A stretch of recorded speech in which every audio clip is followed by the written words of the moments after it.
All right, today we are taking a look at a Seiko watch that I've had my eye on for a long time. We're going to take a look at a Seiko watch from the Seiko Spirit line. And right off the bat, you can tell this box, these are usually reserved for the Japanese domestic market ones, and I do believe this whole line is part of the Japanese domestic market. But I was able to get this from a local seller in the United States for quite affordable, and we'll talk about the price in a bit. So we're taking a look at the Seiko SBTR017. Now we have another chronograph from this line in our YouTube channel, if you want to take a look at that, but this one specifically caught my attention for something we'll see right now. So right off the bat, the standard manual that you get from these watches, I believe these are pretty standardized with the JDM market. I don't think this cloth came with it, but we'll see. All right, here it is, the SBTR017. Yeah, that's awesome. That's beautiful. Now the reason this one caught my attention is because of the color scheme here. I knew this existed. I believe this came out in 2017, and for the longest time I thought this was kind of the chronograph counterpart of the Seiko Alpinist, the original one.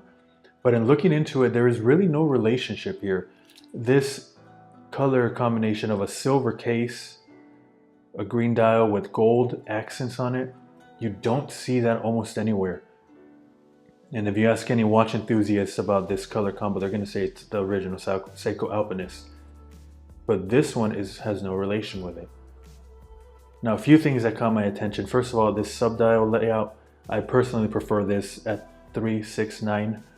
I believe the other Seiko Spirit chronograph that I looked at, it had it at the 12 o'clock instead of the 9 o'clock. I personally like this more. Another thing, I love a steel bezel here. Now this is not just painted on, this is etched in. It's a nice touch. I like this style of chronograph. I'm not a big fan of the Daytona screw down pushers. And the dimension of this is just perfect. So we're looking at a sub 40 millimeter case. I believe this is listed at like 39.5 millimeters, so anything under 40 millimeters. This one is listed at about 11.5 millimeters thick.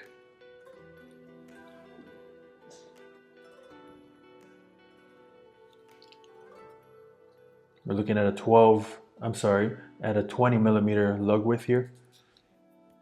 See, and even the strap here, if anybody has bought an Alpinist before, the strap looks almost identical as this here, the stock strap. Which, you know what, I'm still a little skeptical there might be some connection.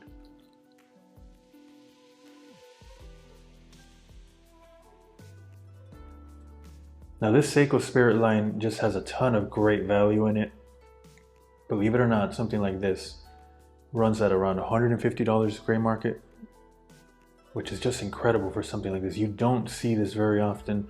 This specific combination of a steel bezel and a chronograph, you don't see this color combination. And definitely you don't see it at a sub 40 millimeter diameter. Usually these chronographs run out very big and very thick. This one does neither of those. Strap wise, this is not the best. It feels kind of stiff, but that's kind of up to par with most Seiko stock straps that I've seen, especially the leather ones. It does have the tags here, and it has a deploying strap, which is a nice touch. I believe the cocktail time that I have came with this too. But really, to me, at $150, honestly, you could get this for less if you look around. That is just an incredible value in my opinion. It's really hard to beat. And again, it's just a uniqueness of this that you're not going to find this pretty much anywhere else. But besides that, this is obviously a battery powered, it's quartz, but at that price range you can't expect mechanical. But like always, these JDM models are just incredible value, incredible dials, incredible looks. You do have applied indices, as you can see there. And we'll take a look at the lume right now. I'm not the biggest fan of the date wheel there, but I would prefer if it had no date wheel at all, but we'll let that slide for now, especially at this price range. You can't really get picky there. But let's take a look at other watches here to see how it compares in sizes. Now this one right here obviously is a big guy, the Bulova Lunar Pilot, and yeah, obviously that you can see it dwarfs it. And really what I'm trying to highlight here is the great size of this Seiko. Yeah, look, just putting it over it, just absolutely dwarfs the Seiko. But of course this is a big one, and this is on the smaller side. Of course, the moon swatch, everybody's familiar with this. They are similar in size, but still, just look at the lugs over here. The moon swatch is bigger.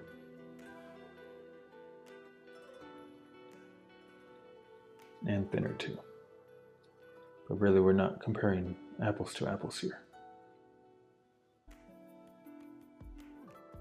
Finally, everybody's favorite here, the Panda.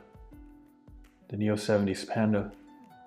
And even this one is significantly bigger. I believe this one runs at 41 or 42 millimeters, and you can easily tell there.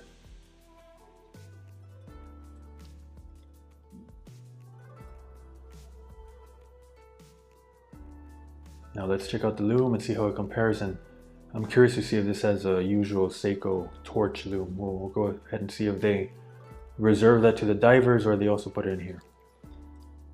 Alright, like always, we're not in complete darkness, not even close to it. In complete darkness, everything looks bright. So I want to see how this looks here with some light. Yeah, that's a usual Seiko lume. That's very, very bright. And again, I really appreciate that at this price point, they lume all of the indices. That's quite amazing right there. And we'll see here, for example, with the Bulova, even though the Bulova here is significantly more expensive, maybe 2 or 3 times the price,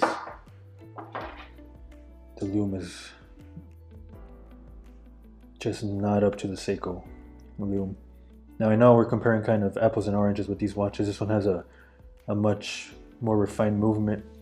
While it is quartz, it is a high frequency quartz, but comparing just lume, the Seiko really blows it out of the water. Let's compare it to the Orient here.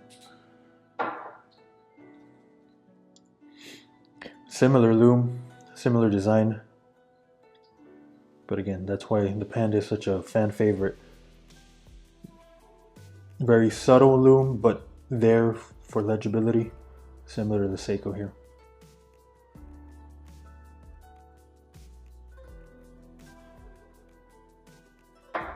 And now let's try it with the swatch.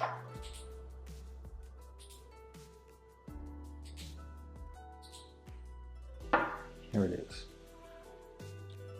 You know, the swatch actually had surprisingly good lume, but then again, we're talking about double the price as a Seiko.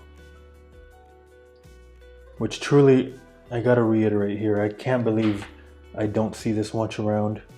The colors, the value, the dimensions just seem absolutely perfect. I'm sure more people, once they see this, they're gonna flock to it because this is just an incredible value. Now this line does have a lot of different variants of different colors. There's one that I almost picked up instead of this one that's just bright red. But again, I think it was a different subdial layout that I didn't like. But I actually might pick up a third to check out just because they're such great value. But let's go ahead and throw it on the wrist and see how that wears. Yeah, so on the wrist, this wears true to size. It's a nicely dimensioned watch. It's small. I have a small wrist around a 6.5, 6.75 inch wrist, and it wears fantastic on the wrist. The strap is not the greatest. I'll keep it on here for a bit just because I do enjoy the color scheme here, but it's not the best. Hopefully it'll lighten up a little bit or loosen up a little bit. But yeah, this is absolutely beautiful. It does look almost dressy, and in the natural sunlight, it looks amazing here. Again, I can't believe this seems like Seiko's best kept secret, but hopefully more attention will come to it because this line is one of the best values in affordable watches in my opinion. You'll be seeing a lot of this one.